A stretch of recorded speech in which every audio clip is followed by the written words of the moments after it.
યાત્રાધામ અંબાજીમાં આજથી ભાદરવી પૂનમના મેળાનો શુભારંભ માં અંબાના ચરણોમાં શીશ ઝુકાવવા 30 લાખથી વધુ ભક્તો ઉમટશે।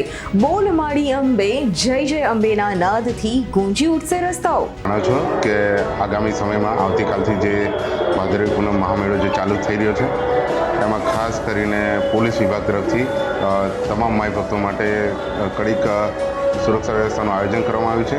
આ સુરક્ષા વ્યવસ્થાના અનુસંધાને માનનીય રેન્જ સાહેબની સૂચના મુજબ માનનીય જિલ્લા પોલીસ વડા સાહેબ પોતે અહીંયા સુપરવિઝન રાખશે।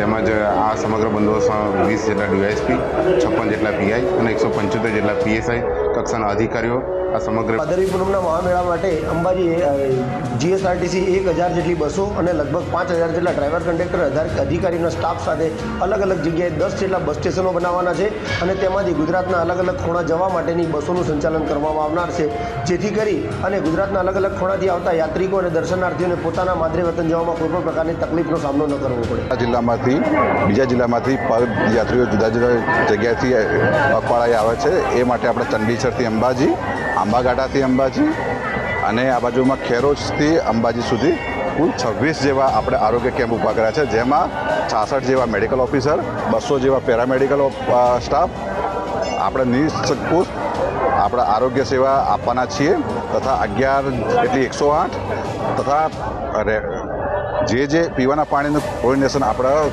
24 કલાક ચાલુ રહે। નાગરિકોની સુવિધા માટે તમામ પ્રકારની વ્યવસ્થાઓને આખરી ઓપ અપાઈ ગયો છે। જિલ્લા વહીવટીતંત્ર માનનીય કલેક્ટર સાહેબના માર્ગદર્શનમાં ખડે પગે છે।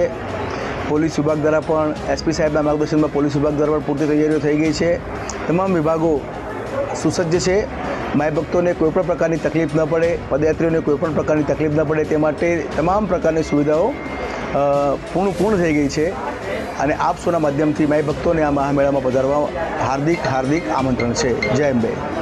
અમારી તમામ માહિતીથી અપડેટ રહેવા માટે જોડાયેલા રહો S9 ન્યૂઝ સાથે।